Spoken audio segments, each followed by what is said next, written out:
Hello friends, स्वागत है आपका एग्ज़ाम फीवर यूट्यूब चैनल में।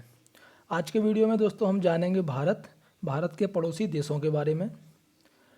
तो भारत जो कि पूरे ग्लोब में उत्तरी गोलार्ध में स्थित है और भारत का उत्तरी अक्षांश और पूर्वी देशांतर में क्या पोजीशन है। उत्तरी गोलार्ध में भारत की पोजीशन है 8 डिग्री 4 मिनट से लेकर के 37 डिग्री 6 मिनट।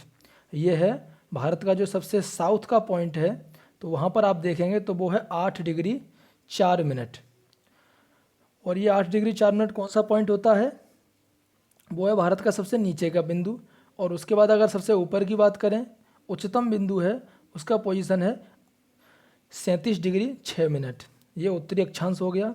उसके अलावा अगर पश्चिम से पूर्व की बात करें तो भारत में 68 डिग्री 7 मिनट से 97 डिग्री 25 मिनट पूर्वी देशांतर। तो ये तो है भारत की पोजीशन चारों तरफ से कि भारत की मुख्य पोजीशन क्या है। भारत का जो मानक समय है वो 82.30 डिग्री है पूर्वी देशांतर, जो कि उत्तर प्रदेश में मिर्ज़ापुर यानी कि इलाहाबाद से गुजरता है। और यह ग्रीनविच समय से 5 घंटे 30 मिनट आगे है। भारत के पूरे क्षेत्रफल की बात करें तो पूरा क्षेत्रफल है 32,87,263 वर्ग किलोमीटर। भारत का जो मानक समय है, तो मानक समय जो कि यूपी से नैनी से गुजर के जाता है, मिर्ज़ापुर से जाता है। तो पूरा अगर मानक समय की बात करें ऐसे करके, तो कौन से राज्य हैं जो कि भारत को वो जो मानक समय की जो लाइन है उसे कट करते हैं। तो जैसा कि पता है उत्तर प्रदेश, उसके बाद मध्य प्रदेश, और उसके बाद नीचे है छत्तीसगढ़, और फिर है उड़ीसा और आंध्र प्रदेश। ये जो 5 राज्य हैं, उत्तर प्रदेश, मध्य प्रदेश, छत्तीसगढ़, उड़ीसा और आंध्र प्रदेश, यहाँ से मानक समय की जो एक लाइन है अगर आप कल्पना करेंगे तो वो यहीं से गुजर के जाती है इन सभी स्टेट से। और क्षेत्रफल की दृष्टि में अगर भारत की बात करें तो भारत विश्व का 7वां सबसे बड़ा देश है। इसका क्षेत्रफल पूरे के पूरे विश्व का 2.43% है। और अगर किलोमीटर्स में बात करें भारत की बाउंड्री की, तो अगर उत्तर से दक्षिण की तरफ देखेंगे भारत को तो 3,214 किलोमीटर है। और पूर्व से पश्चिम की तरफ जो लंबाई है वो है 2,933 किलोमीटर। और भारत की जो अगर स्थल सीमा है, जो ज़मीनी सीमा है, अगर उसकी बात करें, जैसे यहाँ से ये शुरू होती है तो वो है 15,200 किलोमीटर।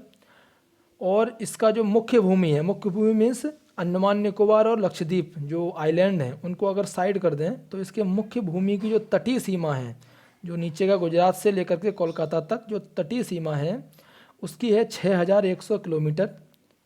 और अगर द्वीपों, जो अंडमान निकोबार द्वीप समूह और लक्षद्वीप द्वीप समूह, अगर इनकी भी तटीय रेखा को अगर जोड़ दिया जाए तो टोटल हो जाता है 7,516.6 किलोमीटर।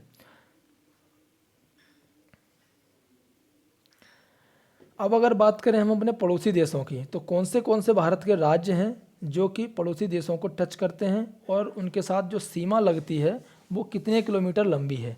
तो सबसे पहले बात करें हम पाकिस्तान की, पश्चिम से बात करते हैं। पाकिस्तान जो कि गुजरात से शुरू होता है बॉर्डर, और ये उसके बाद राजस्थान आता है।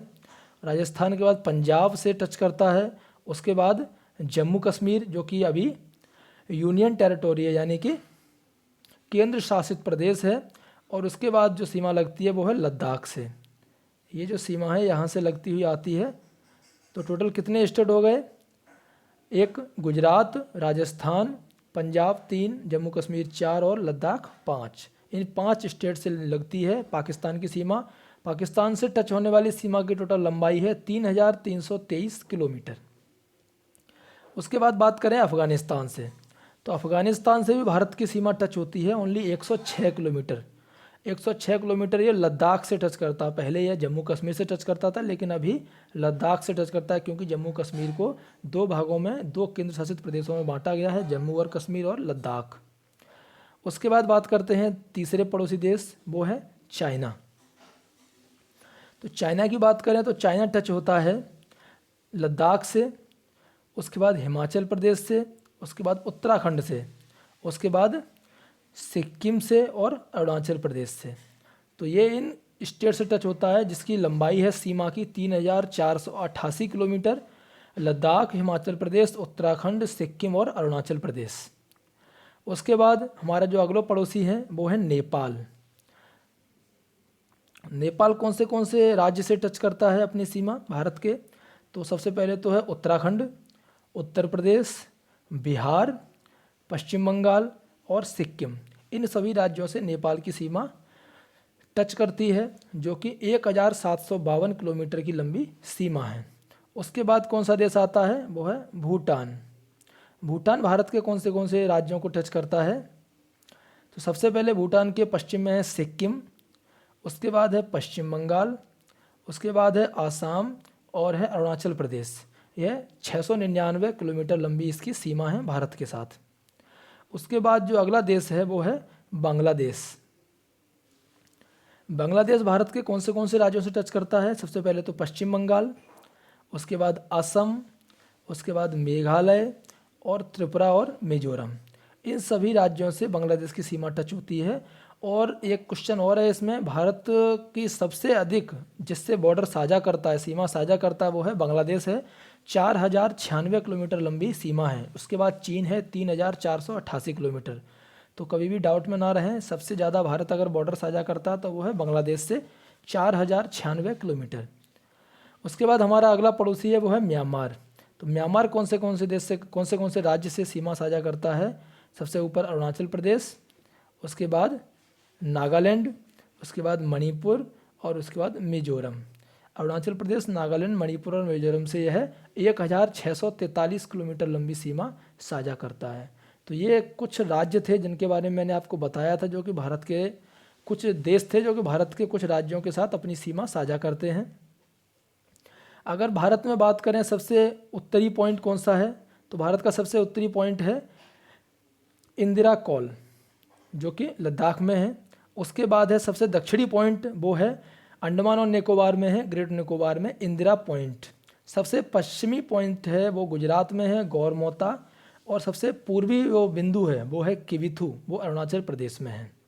और अगर भारत की मुख्य भूमि की बात करें, दक्षिणी पॉइंट कौन सा सबसे लास्ट वाला, तो वो है कन्याकुमारी, जो कि 8 डिग्री और 41 मिनट अक्षांश पर स्थित है तमिलनाडु में। अभी जैसा कि मैंने आपको बताया है, भारत के इन सभी पड़ोसी देशों से जो बॉर्डर हैं, लेकिन इन पड़ोसी देशों के बीच में जो लाइन है इनको भी कुछ नाम दिया गया है। तो सबसे पहले भारत और पाकिस्तान की बात करें, तो भारत और पाकिस्तान के बीच में जो बॉर्डर लाइन है इसको बोलते हैं रेड क्लिफ लाइन या रेड क्लिफ रेखा, जो कि 15 अगस्त 1947 को निर्धारित की गई थी। उसके अलावा जब भारत और पाकिस्तान अलग अलग नहीं हुए थे, उस समय भारत पाकिस्तान जब एक हुआ करते थे, तो उस भारत और ये जो अफ़गानिस्तान है इसके बीच में जो सीमा है उसको बोलते हैं डूरंड रेखा। लेकिन अभी ये सीमा अफ़गानिस्तान और पाकिस्तान के बीच में है, ना कि अफ़गानिस्तान और इंडिया के बीच में। उसके अलावा चाइना और इंडिया के बीच में जो रेखा है इसको बोलते हैं मैकमोहन रेखा। ये 27 अप्रैल 1914 को निर्धारित की गई थी।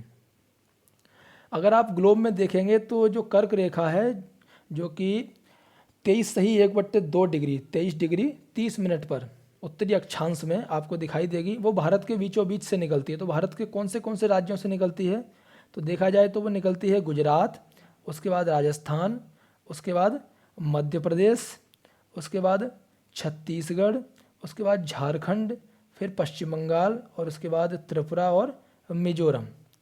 ये टोटल कितने राज्य हो गए? 1 2 3 4 5 6 7 8 राज्यों से निकलती है कर्क रेखा, भारत के बीचों बीच से निकलती है। फिर से बताता हूँ, गुजरात, राजस्थान, मध्य प्रदेश, छत्तीसगढ़, झारखंड, पश्चिम बंगाल, त्रिपुरा और मिजोरम, इन सभी राज्यों से निकलती है कर्क रेखा। ये कुछ बातें थीं जो मैंने भारत के बारे में आपको बताई। आप लोगों को काफ़ी फ़ायदेमंद होंगी, काफ़ी काम आएंगी। वीडियो आपको कैसा लगा कमेंट करके ज़रूर बताएं। अच्छा लगा हो तो अधिक से अधिक शेयर करें और लाइक करें। धन्यवाद दोस्तों।